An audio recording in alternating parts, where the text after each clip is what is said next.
Hello, mike check 1 2 3 4 mike check. नमस्कार मित्रांनो, माझं नाव श्रीधर, मी एक दारुडे आहे. Hi everybody. आज दारू प्यालेलं नाही आहे. आजचा विषय आहे 9वी रूढी, स्टेप ट्रॅडिशन 9th. ओके. ह्या रूढीवरती आजची तारीख आहे 2 सप्टेंबर 2024. आता 2 सप्टेंबर 2024 असल्यामुळे काही इंटरेस्टिंग गोष्टी झालेल्या आहेत. त्यातली पहिली गोष्ट म्हणजे मी हे पहिला यूट्यूबवरती ऑडिओ टाकला होता, तो 1 जूनला टाकला होता. त्याच्यामुळे जून, जुलै आणि ऑगस्ट 3 महिने झाले. आणि या 3 महिन्याचं माझ्याकडे जे रेकॉर्ड यूट्यूबने दिलेलं आहे ते असं आहे की 6400 वेळा या 3 महिन्यामध्ये व्हिडिओ बघितले गेले. त्याच्यानंतर नवीन माणसं ऐकणारे 66% आहेत आणि पुन्हा पुन्हा ऐकणारे 34% आहेत. त्याच्यानंतर ऑगस्ट महिन्यामध्ये 301 लोकांनी लाईक केलेलं आहे, 203 जणांनी शेअर केलेलं आहे, 37 जणांनी कमेंट केलेलं आहेत. त्याच्यानंतर टोटल सबस्क्रायबर्स आता झालेले आहेत ते म्हणजे, एक मिनिट, ॲनालिटिक्स कुठे गेलं, कंटेंट्स नंतर ॲनालिटिक्स. या महिन्याचे व्ह्यू झालेले आहेत 5800 सांगितलं आता. सबस्क्रायबर्स या महिन्यात झाले 123 आणि एकूण सबस्क्रायबर जे झालेले आहेत, आता हे काय मला सगळंच कळतं असा काय माझा दावा नाही आहे, पण काही गोष्टी मला कळतात तेवढ्या मी तुम्हाला सांगू शकतो. डॅशबोर्डवरती मला दिसतं 564 सबस्क्रायबर आहेत. बरोबर आहे. गेल्या 28 दिवसामध्ये 5800 लोकांनी बघितलेलं आहे आणि 1200 तास, 1200 तास गेल्या महिन्याभरात ऐकलेलं आहे. सगळ्यात जास्त ज्याला व्ह्यू मिळालेले आहेत ते आहे सॉर्ट बाय मोस्ट व्ह्यूड. त्याच्यामध्ये आहे, अरे वा, तिसरी पायरी 1300 लोकांनी ऐकले, पहिली पायरी 2000 लोकांनी ऐकले, दुसरी पायरी 964 लोकांनी ऐकले. त्यामुळे हे साधारणपणे स्टॅटिस्टिक्स आपल्याकडे उपलब्ध आहे. या स्टॅटिस्टिक्समधनं काही गोष्टी आणखी पण मला कळलेल्या आहेत. त्याच्यामध्ये 95% पुरुष आहेत, 5% महिला, या ॲलॉनॉनवाल्या महिला आहेत की लेडी अल्कोहोलिक आहेत, मला काय कळायला मार्ग नाही. जो सबस्क्राईब करतो त्यातले काही लोक माझ्याकडे दिसतात, म्हणजे माझ्या ईमेल आय डीवरती मेसेज येतो मला, यांनी सबस्क्राईब केला, रूल 62नी सबस्क्राईब केला, यांनी सबस्क्राईब केला, असं ते मला मेसेजेस येत असतात, ईमेल येत असतात मला. त्याच्यानंतर कमेंट्स करतात, ते येतात. कमेंटला काही लोकांचे मी उत्तरं देतो, ते तिथे परत बघितलं तर त्यांना ऐकायला मिळेल. ओके. तर आता गेल्या 3 महिन्यामध्ये ही आता जवळजवळ कितवी आहे, एक मिनिट, ही कितवी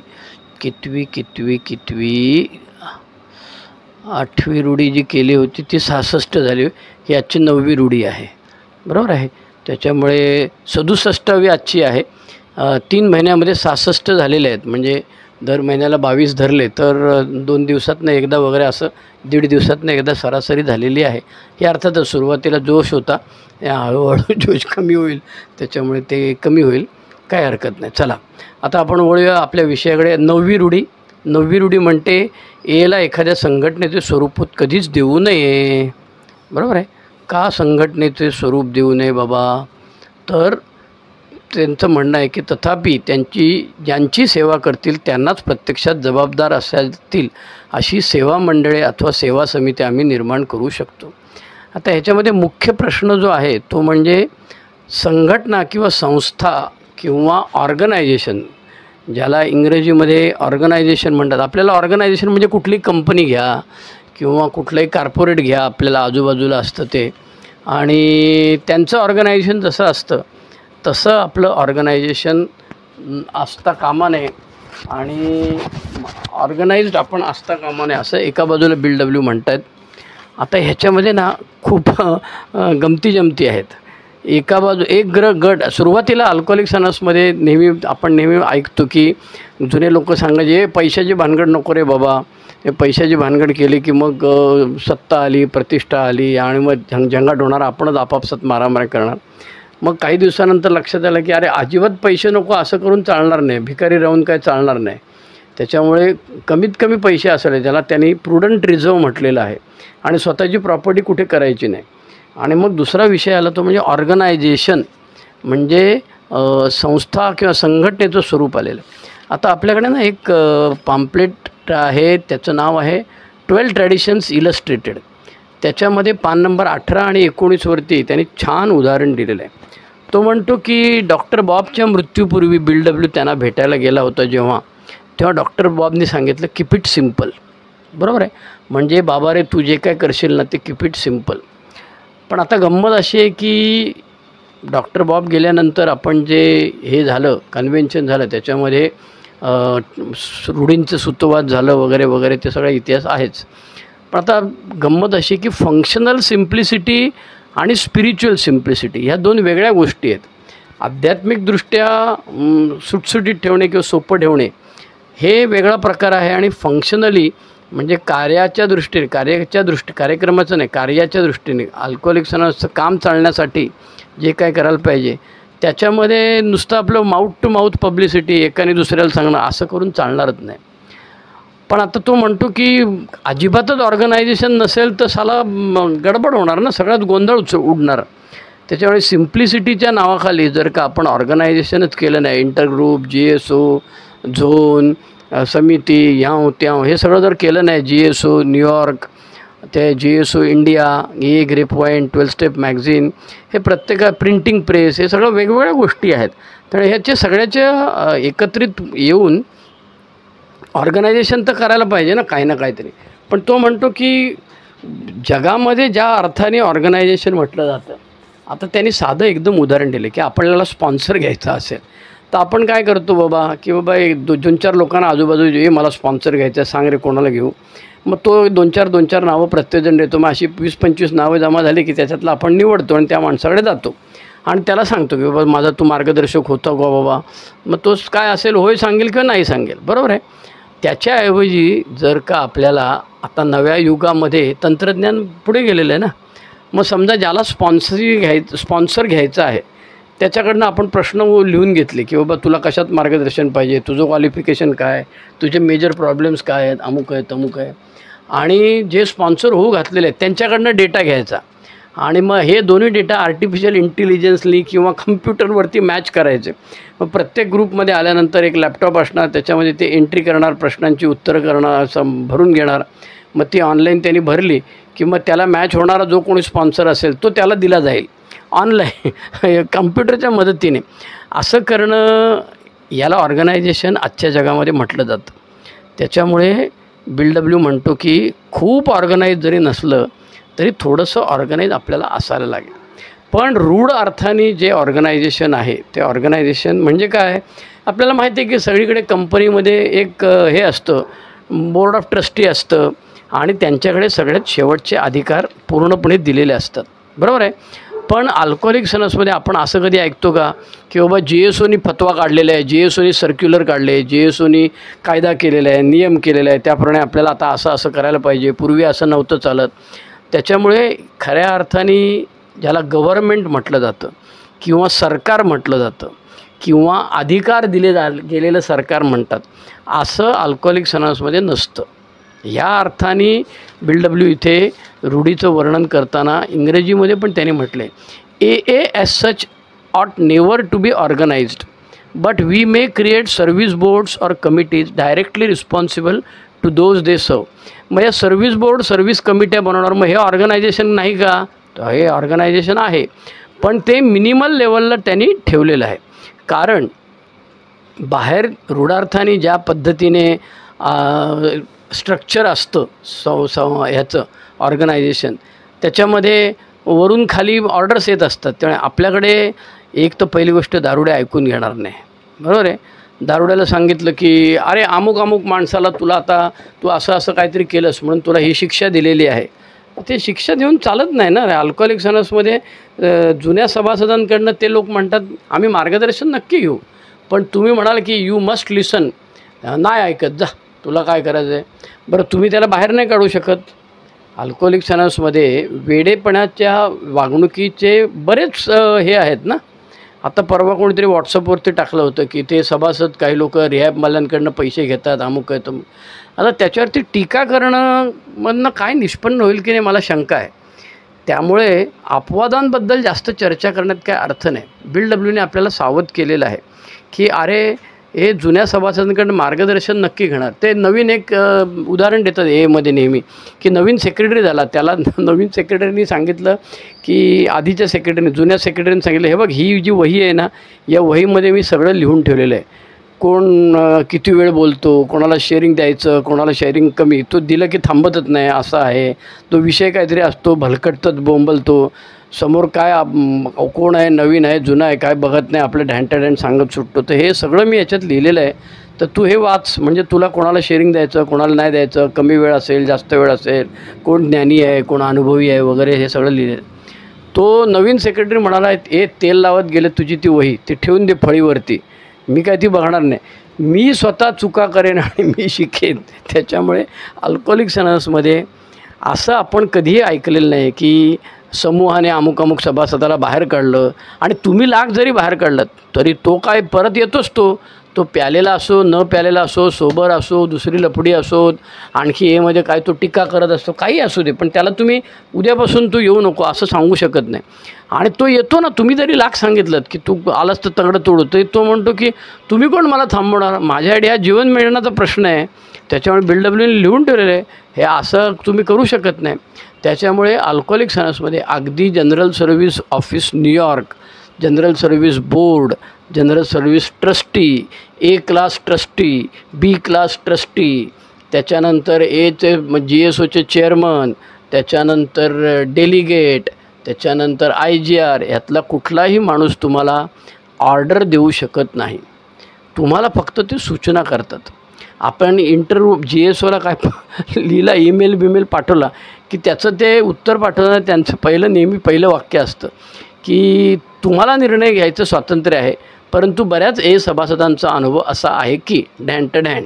मग ते पुढे सांगतात त्यांच्या आकलेने, त्यांच्याकडे जे काय अनुभव आलेले आहेत त्याच्यावरनं ते सांगतात की असं ह्यापूर्वी झालेलं आहे. बरोबर आहे. त्याच्यामुळे अल्कोहोलिक्स अनोनिमसमध्ये रूढ अर्थाने किंवा बाहेर जगामध्ये, कॉर्पोरेटमध्ये, कंपनीमध्ये, सोसायटीमध्ये, कुठे आपण जिथे राहतो त्या बिल्डिंगचे सेक्रेटरी असतो, तो सेक्रेटरी सांगतो अरे यांनी पैसे नाही भरले, याचा नळ कापून टाका, लाईट कापून टाका, याला नोटीस द्या, अमुक करा. तसं अल्कोहोलिक्स अनोनिमसमध्ये अजिबात होत नाही. त्याच्यामुळे आपल्याला सभासद म्हणूनच समजायला हे बरीच वेळ लागतो की अरे आपण नवीन आलेलं कळतं की चायले हे हिशेब कोण ठेवतं, किटी बॉक्स तर फिरवतात, ते पिटी बॉक्समधनं नंतर माझं तर पूर्वी खूप लक्ष असायचं किटी बॉक्समधलं चायला, मला वाटायचं हे लोक पैसे घेऊन नंतर प्यायला बिला जातात का काय, ही काय इंग्लिश कंपनी आहे काय, ह्यानी त्याला पैसे द्यायचे त्याने ह्याला पैसे द्या असलं आहे का, म्हणून माझं बारीक लक्ष असेल.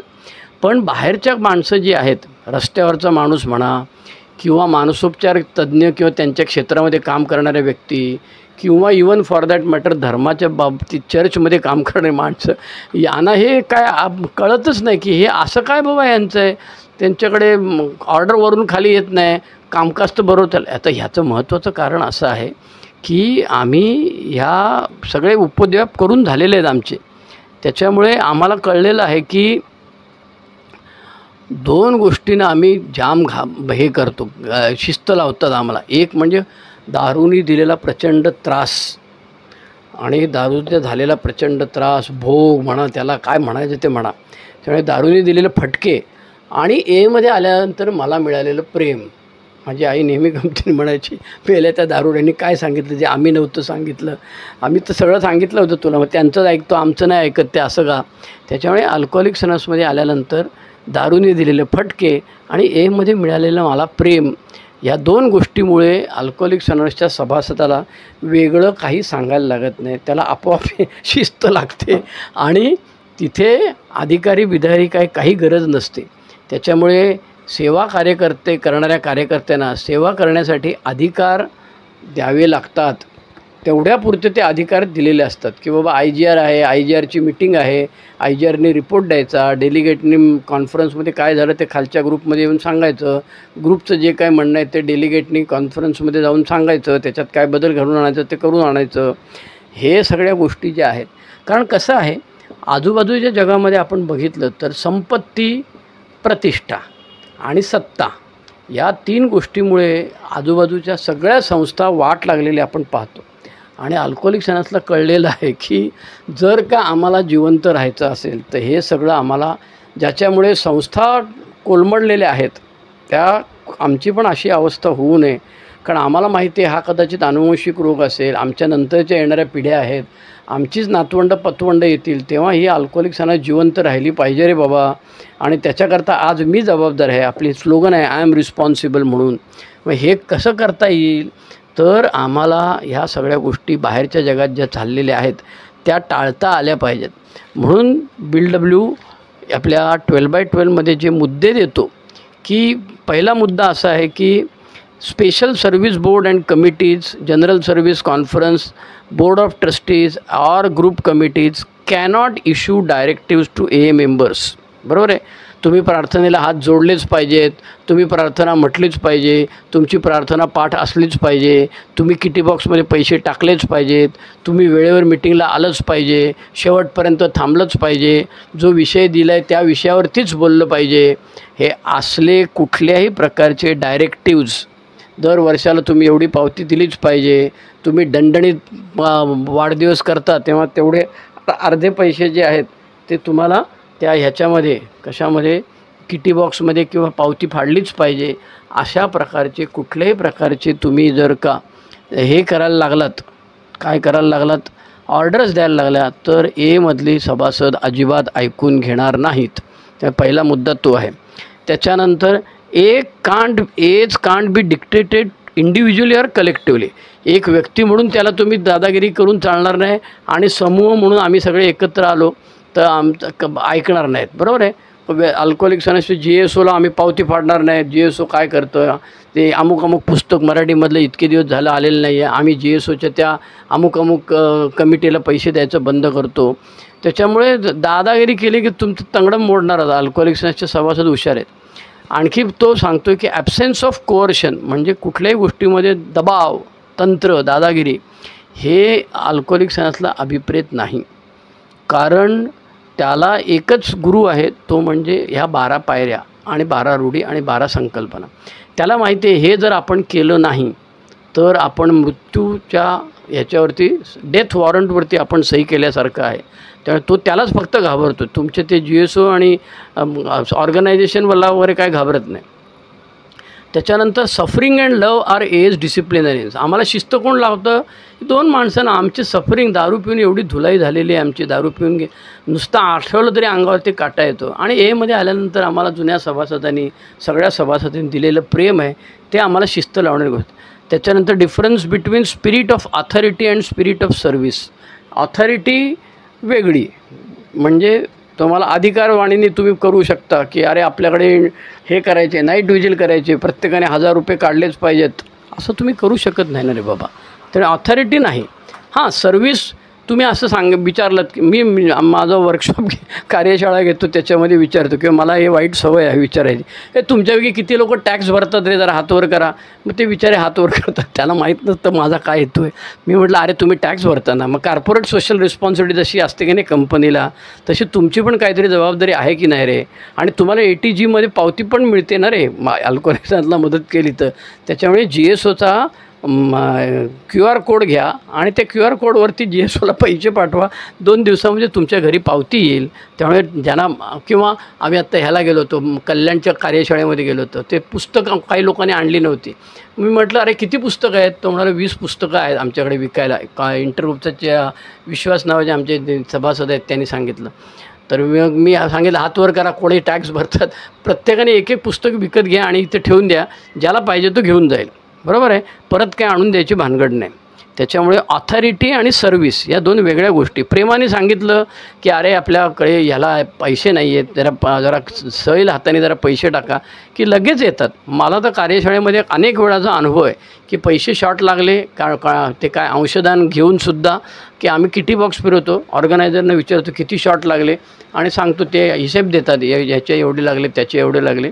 तर लोक सेवाभावाने, अनेक लोक हात मदत करायला सरळ असते, तयार असतात. पण यू मस्ट डू धिस असं म्हटलं की डोकं फिरतं, त्याच्यामुळे तो करत नाही. Aim of our service is to bring sobriety within reach of all who want it. आमचा सगळ्यांचा हेतू सेवेचा एकच आहे की ज्याला दारू सोडायची इच्छा आहे त्याला मदत करणे. त्याच्यामुळे ह्या संदर्भामध्ये alcoholics anonymous comes of age नावाचं आपलं जे पुस्तक आहे त्याच्यामध्ये पान नंबर 118 ते 123 6 पानं लिहिलेली आहेत. एवढी 6 पानं बाकी रूढ्यानं कुठल्या दिलेली नाही आहेत बरं का. बाकी रूढी 2 पानात 3 पानात, म्हणजे BLWने तो जे बोललेलं आहे 4 o'clock आफ्टरनून, त्याच्यामध्ये त्याची ही जी भाषणं आहेत त्या भाषणाचं ते मॅन्युस्क्रिप्ट आहे. त्याच्यामुळे ह्या रूढीबद्दल BLW म्हणतो की अरे तुम्हाला याच्यात विरोधाभास दिसेल. एका बाजूला आमच्याकडे बोर्ड आहे, ट्रस्टी आहे, कमिटी आहे, आणि तुम्हाला हे खरं बघायला गेलं तर पझल आहे. पझल म्हणजे कोडं आहे की एका बाजूला तुम्ही म्हणता आमच्याकडे ऑर्गनायझेशन नाही, आमच्याकडे कोणी ऑर्डर देऊ शकत नाही, बाहेर काढू शकत नाही, ह्याव त्याव, आणि दुसरीकडे तुमचे कमिटे पण आहेत. त्याच्यामुळे BLW म्हणतो की नो ऑर्गनायझेशनचा अर्थ काय, तर A can never have an organized direction or government, म्हणजे वरून आदेश देणे हे जे ऑर्गनायझेशनचं महत्त्वाचं तत्त्व आहे. शिस्तपालन केलीच पाहिजे. सभासदत्वाचे आमचे असे नियम आहेत, नाही दिलेत तुम्ही 3 वेळा मिटिंगला नाही आलात की तुम्हाला आम्ही काढून टाकणार, हे असं कधीही तुम्ही ऐकलेलं नाही. एमध्ये असं ऐकायला मिळत नाही. पण आजूबाजूला तुम्ही बघा, राजकीय पक्ष घ्या, धर्मादाय संस्था घ्या, देश घ्या, चर्च घ्या, सगळीकडे सभासदत्वाचे नियम आहेत. फक्त एमध्ये आपण म्हणतो तू जेव्हा म्हणशील मी सभासद तेव्हापासून तू सभासद, काही प्रॉब्लेम नाही. सभासदत्व त्याला बहाल केलं जातं. त्याच्यानंतर ऑर्डर देण्यासाठी, इतर संस्थांमध्ये शिक्षा देण्यासाठी, बाहेर काढण्यासाठी असे अनेक प्रकारचे व्यक्ती बसलेले असतात आणि त्यांना हे टायटल दिलेलं असतं. त्याच्यामुळे आपल्याकडे अल्कोहोलिक अनोनिमसमध्ये ही भानगड नाही.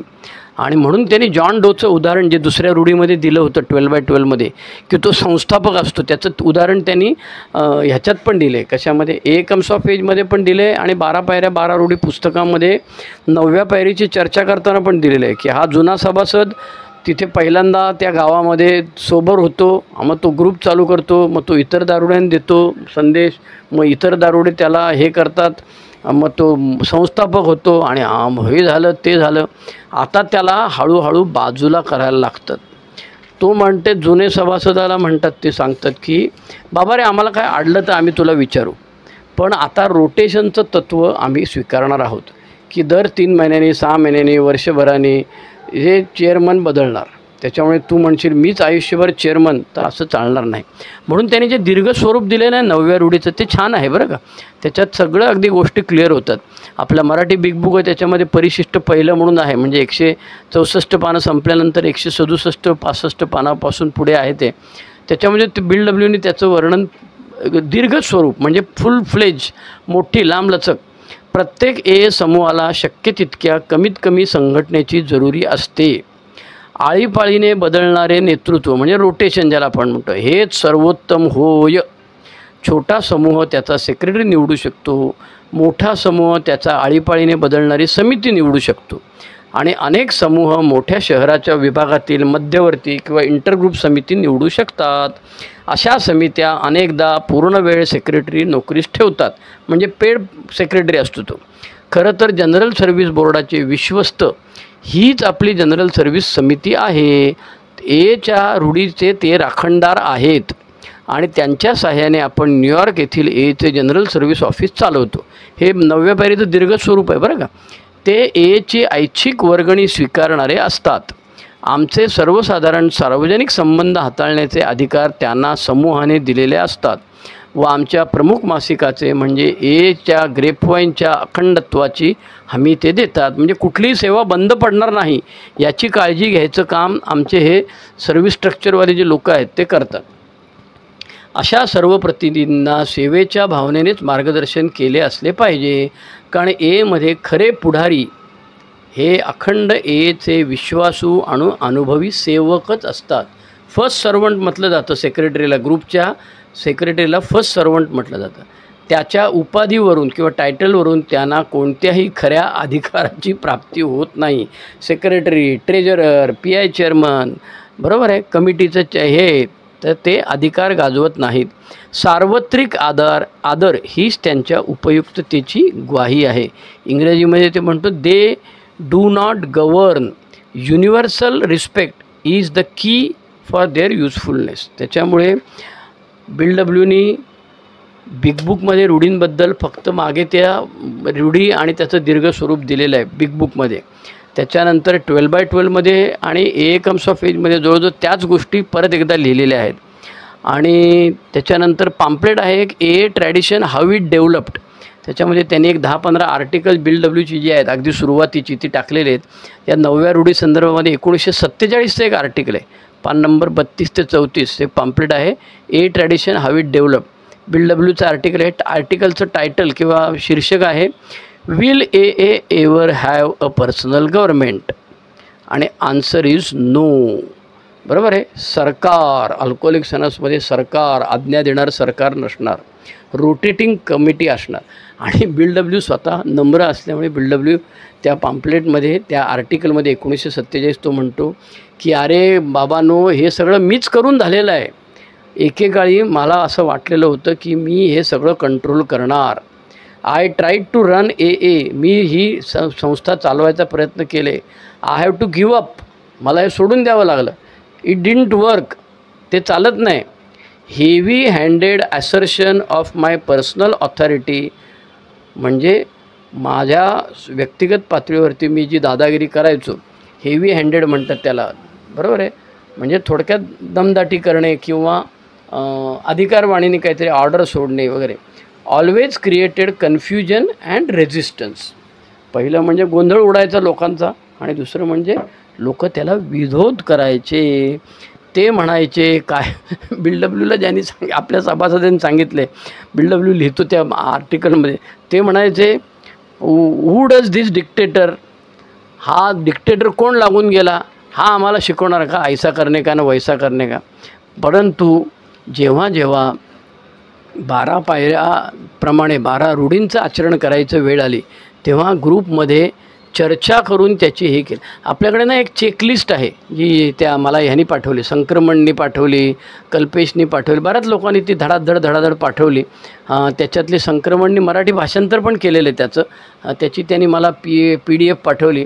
छान आहे ते मराठी भाषांतर. त्याच्यातले काही गोष्टी मी म्हणजे समूह म्हणून 9व्या रूढीबद्दल आपल्याला प्रश्न विचारायचे असतील तर हे प्रश्न आपण विचारू शकतो.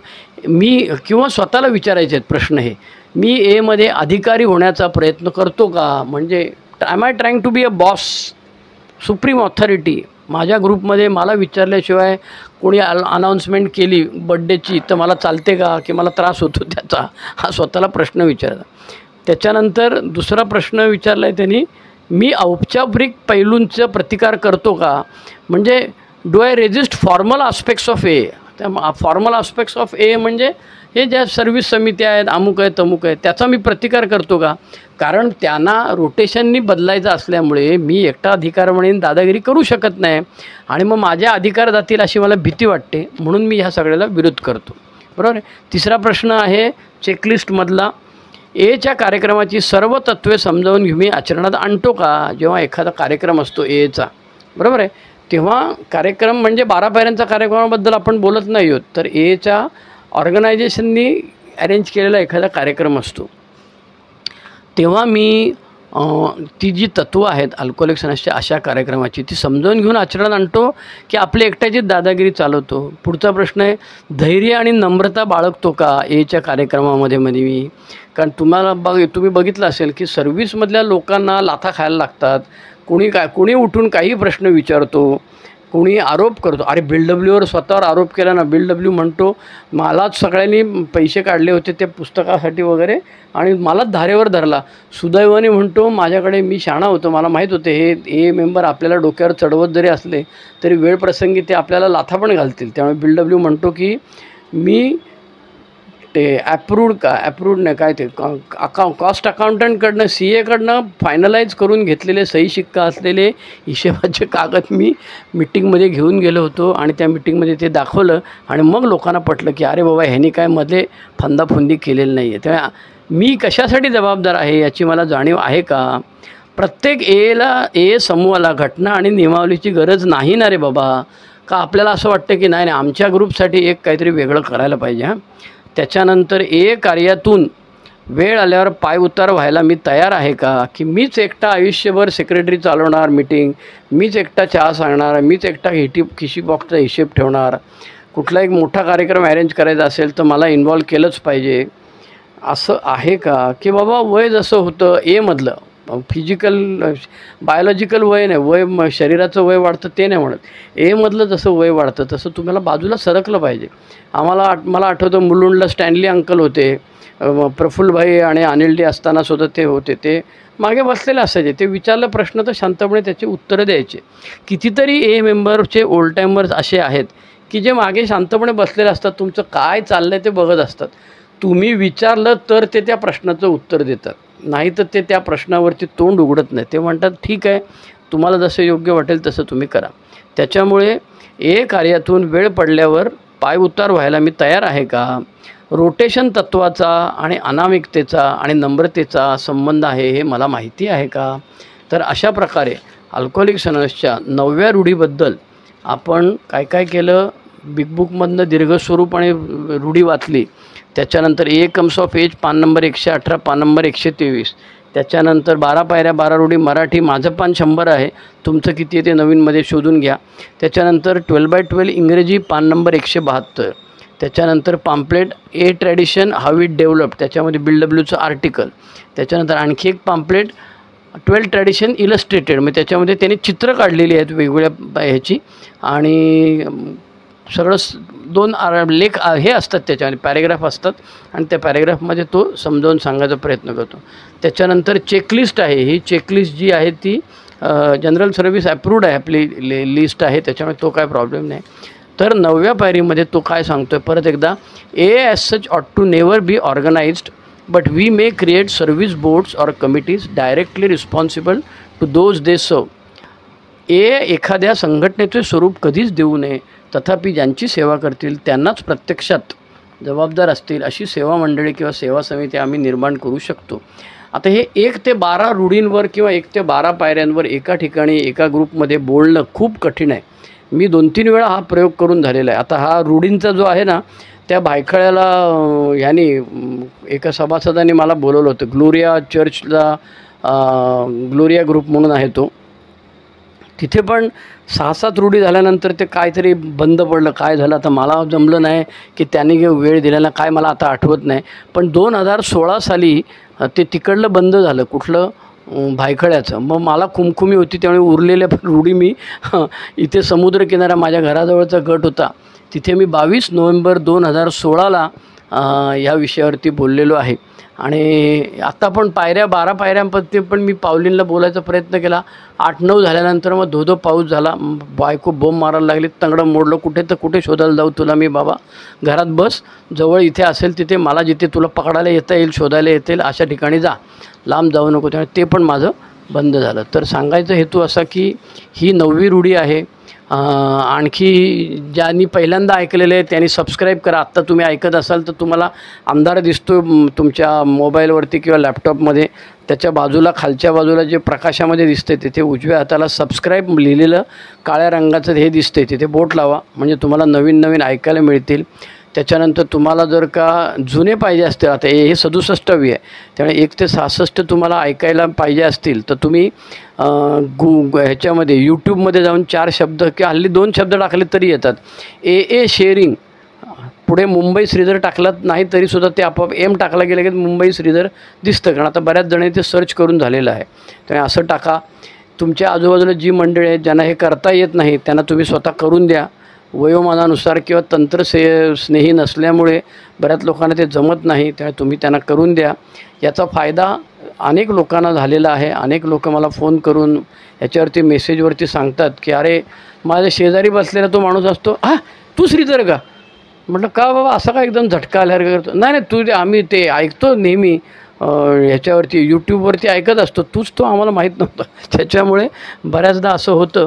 त्यामुळे हे आपल्याला संग्रह म्हणून ठेवायचं आहे. त्याच्यामुळे माणसं येणार जाणार, मी पण मरणारच आहे आज ना उद्या. त्याच्यामुळे हे संग्राह्य जर राहिलं तर ह्याच्यातून आपल्याला नक्की पुढे फायदा होणार आहे. त्याच्यामुळे आज मी 9व्या रूढीबद्दल बोललो. आजची तारीख आहे 2 सप्टेंबर 2024. आज 3 महिने पूर्ण झालेले आहेत हे चॅनल सुरू करून, आणि 3 महिन्यामध्ये 66, आजची ही 67वी ऑडिओ मी टाकतो आहे. त्याच्यामुळे महिन्याला 22 हाच रेट काय पुढे राहील असं नाही. आणि नवीन नवीन विषय तुम्हाला ते मला कोणीतरी सांगतं आहे सारखं मराठी ट्रान्सलेशन मराठी कमेंटमध्ये लिहिते. दोघं तिघं आहेत. सुनील के म्हणून एक आहे आणि आणखी एक राजू काय राजवंशी असं काहीतरी नाव आहे. दोघं तिघं जणं ट्रान्सलेट इन मराठी असं लिहितात आणि पाठवतात. मला त्याचा अर्थ नाही कळला. त्याला मी उलटा SMS आपला SMS नाही रिस्पॉन्स पाठवला त्या कमेंटवरती माझी कमेंट करून, पण त्याचं काय उत्तर नाही. तर ह्या लोकांना नक्की काय म्हणायचं मला कळत नाही. ट्रान्सलेट इन मराठी का लिहित आहेत ते? अरे हे मराठीतच तर आहे, आपण मराठीतच बोलतो आहे. मला बऱ्याच लोकांनी आग्रह केला की हिंदीमध्ये बोल, हिंदीमध्ये रेकॉर्डिंग कर, त्याचा ऑडियन्स खूप मोठा आहे, अमुक आहे तमुक आहे. सगळं मान्य आहे, हळूहळू करू. आता सध्या मराठी घेतलेले जण हे पहिले 12 पायऱ्या 12 रूढी, त्याच्यानंतर जमलं तर डोंबिवलीचे अरुण भाऊ जे आहेत त्यांना मी विनंती करणार आहे की 12 कॉन्सेप्टवरती आपण शेअरिंग करायच्याऐवजी प्रश्नोत्तराचा तास जसा असतो तसं आपण वेगळ्या फॉर्मॅटमध्ये, त्यांना मी मागे म्हटलं होतं. त्यांचं मध्यंतरी मला वाटतं ह्याचं मोतीबिंदूचं ऑपरेशन झालं, त्याच्यामुळे ते काय बिझी होते. आता ते म्हणालेत मला की मी तर जर जमलं आपल्याला तर 12 कॉन्सेप्टबद्दलसुद्धा आपण अरुण भाऊंकडनं माझं काय असा दावा नाही बाबा, मला सगळ्यातलं सगळं कळतं. त्यामुळे आपले डोंबिवलीचे अरुण एस आहेत, GSOमध्ये काम केलेलं आहे त्यांनी आणि बरीच वर्ष सोबत आहेत, डोंबिवली समूहाचे सभासद. त्यांना मी विनंती केलेली आहेच आणि आता परत एकदा तुमच्या माध्यमातून पण करतो आहे की अरे आम्हाला 12 पायऱ्या 12 रूढीबद्दल हे कसं आहे, हे संकलन राहिलेलं आहे, इथे ऑनलाईन ते कायम राहणार आहे. कधी 5-50 वर्षानंतर जर का हे यूट्यूब चॅनल टिकलं तर त्याच्यामध्ये तुम्हाला जाऊन ते ऐकता येईल. त्याच्यामुळे 12 कॉन्सेप्टबद्दल आपण अरुण भाऊंकडनं समजून घेऊया. ठीक आहे. धन्यवाद. तुम्ही मला सहन केलं तर 35-36 मिनटं 40 मिनटं कमीत कमी बोलायला लागतं, तेव्हा त्या विषयाला न्याय दिला जातो असं मला वाटतं. माहीत नाही 40 मिनटं ऐकतात का नाही ऐकतात किंवा कंटाळा येतो. शास्त्रज्ञ म्हणतात की 15-20 मिनटानंतर ऐकायचा कंटाळा येतो वगैरे, सगळं मान्य आहे. पण आता मला जेवढं जमेल तसं मी करतो बाबा. माझं काय असा दावा नाही की लय भारी आपण आहोत आणि एकदम जाम माझं काय चुकतच नाही. चुकतं माझं, काही प्रॉब्लेम नाही. मला निदर्शनास आणून द्या, माफी मागीन, काही प्रॉब्लेम नाही. पुढे जाऊया आपण. ठीक आहे. चला, आजची तारीख 2 सप्टेंबर 2024, 9वी रूढी इथे मी थांबतो. प्रार्थना म्हणूया. देवा, जी परिस्थिती आम्ही बदलू शकत नाही ती स्वीकारण्यास मनाची प्रसन्नता आम्हाला दे. जी परिस्थिती आम्ही बदलू शकतो ती बदलण्याचे धैर्य आम्हाला लाभू दे आणि अशा परिस्थितीला भेद जाणण्याचे ज्ञान आम्हाला दे. येत रहा, आते रहो, one day at a time. Thank you.